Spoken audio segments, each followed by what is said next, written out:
ద్వితీయోపదేశకాండము 6వ అధ్యాయం 6వ అధ్యాయము 5వ వచనంలో, నీ పూర్ణ హృదయముతోను నీ పూర్ణ హృదయంతోను, నీ పూర్ణ ఆత్మతోను, నీ పూర్ణ ఆత్మతోను, నీ పూర్ణ శక్తితోను, నీ పూర్ణ శక్తితోను నీ దేవుడైన యెహోవాను నీ ప్రేమింపవలెను. దేవుడు యెహోవాని ప్రేమించాలి అని వాక్యంలో చూస్తున్నాము.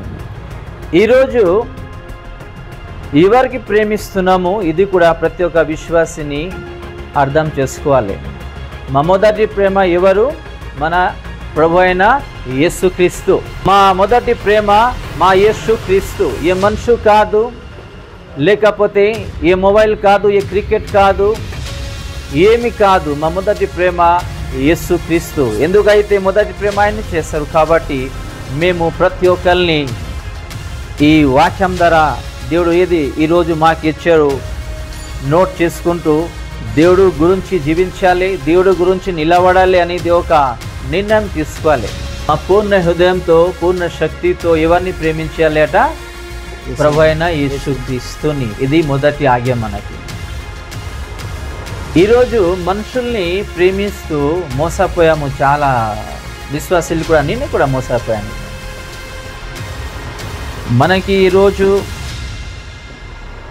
దేవుడు ఈ వాక్యం మనకి ఇచ్చారు. ఆ వాక్యానుసారంగా జీవిస్తే దేవుడు ప్రతి విషయంలో మాకి నేర్పిస్తారు.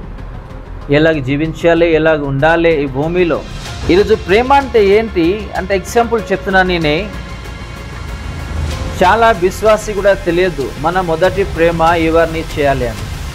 మన మొదటి ప్రేమ మన యేసుక్రీస్తుని, రెండోదిగా మన కుటుంబంని. యేసుక్రీస్తు మొదటిగా మనకి ప్రేమించారు కాబట్టి మేము కూడా మొదటి ప్రేమ యేసుక్రీస్తుని మొదటి ప్రేమించాలి. నీ పూర్ణ ఆత్మతోను, మా పూర్ణ హృదయంతో, రెండోదిగా పూర్ణ ఆత్మతో, అలాగే శక్తితో మనస్ఫూర్తిగా యేసుక్రీస్తుని ప్రేమించాలి అని చూస్తున్నాము. ఈరోజు ఎవరిని ప్రేమిస్తున్నామో అది కూడా ప్రశ్నించాలి. మన మనసుని, మన హృదయంని, మన ఆలోచనని. కొంత విశ్వాసీలు మనుషు గురించి రకరకాల ఆలోచిస్తూ ప్రేమిస్తూ మోసపోతున్నారు.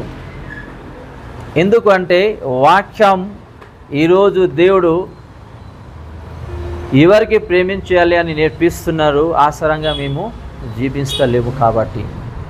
క్రికెట్ అయినా సరే, లేకపోతే టీవీ సినిమా సీరియల్ అయినా సరే, లేకపోతే ఒక ఫ్రెండ్షిప్ అయినా సరే, మేము ఫస్ట్ ప్లేస్ దానికి ఇస్తున్నాము. కానీ దేవుడు ఈరోజు ఎవరిని ప్రేమించాలి మనకి నేర్పిస్తున్నారు.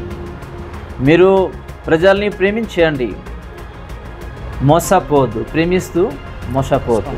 నీ పూర్ణ హృదయముతోను, నీ పూర్ణ హృదయంతోనూ, నీ పూర్ణ ఆత్మతోను, నీ పూర్ణ ఆత్మతో, హృదయంతో, అలాగే రెండోదిగా ఆత్మతో, నీ పూర్ణ మనస్సుతోను, అలాగే మూడోదిగా పూర్ణ మనసుతో మన యెహోవా ప్రభు యేసుక్రీస్తుని ప్రేమించాలి అని వాక్యంలో చూస్తున్నాము.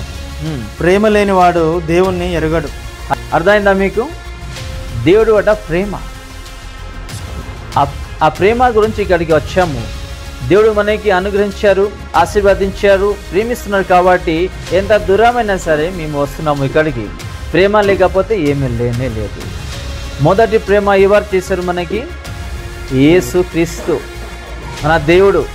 కాబట్టి ఆ ప్రేమ గురించి రావాలి, అలాగే ఇచ్చిన బాధ్యత గురించి రావాలి, ఆత్మ రక్షణ గురించి రావాలి, కుటుంబం రక్షణ పొందుకోవాలంటే దేవుడి దగ్గరికి రావాలి. ఇచ్చిన ప్రేమ, దేవుడు చేసిన ప్రేమ.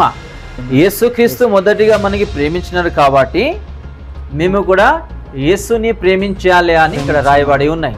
ఈరోజు ప్రేమ గురించి చూస్తున్నాము. ఎవరికి ఈరోజు మొదటి ప్రేమ మేము చేస్తున్నాము? ఆమేన్. యేసుక్రీస్తు అట మొదటిగా మాకి ప్రేమించారు కాబట్టి మేము కూడా యేసుని ప్రేమించాలి. ఈరోజు ప్రేమ లేకుండా చాలా కుటుంబము ఇటు అటు అయిపోతున్నారు.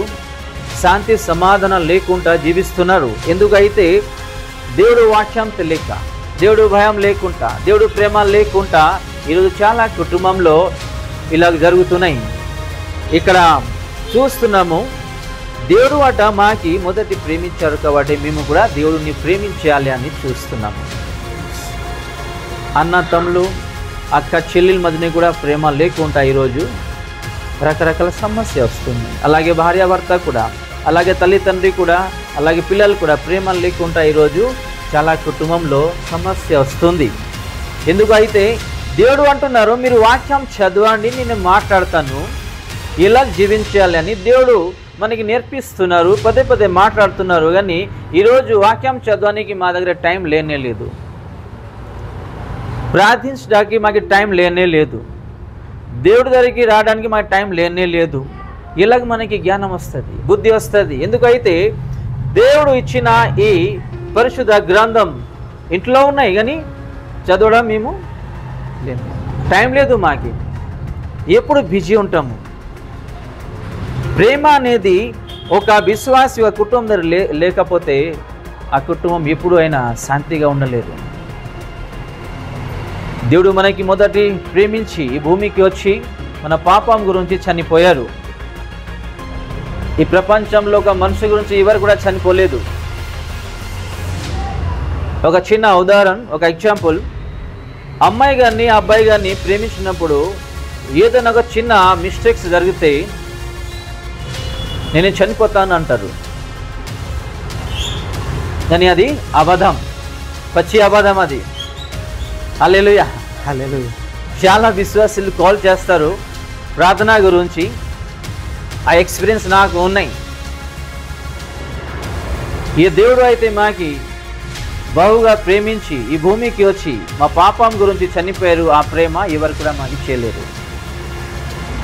ఆ ప్రేమ రావాలంటే, చేయాలంటే, తెలుసుకోవాలంటే ఈ వాక్యం ప్రతిరోజు చదువుతూ ఉండాలి. ఈరోజు ఈ వాక్యం అయితే దేవుడు మాకు ఇచ్చారు, ప్రేమ లేకపోతే ఏమి లేనే లేదు. మొదటిసారి మా యేసు క్రీస్తుని ఫస్ట్ ప్లేస్ ప్రేమించి ఆ ప్లేస్ ఆయనకి ఇవ్వాలి, ఏ మనిషికి కాదు. రెండోదిగా మన కుటుంబంలో ఎవరు ఉంటారు? తల్లిదండ్రి ఉంటారు, అన్న తమ్ముళ్ళు ఉంటారు, అక్క చెల్లెళ్ళు ఉంటారు, భార్యాభర్త ఉంటారు, అందరు ఉంటారు. ప్రేమ ఉన్నాయి కాబట్టి ఈరోజు అంత దూరం నుంచి వచ్చాం. ఎవరి కోసం?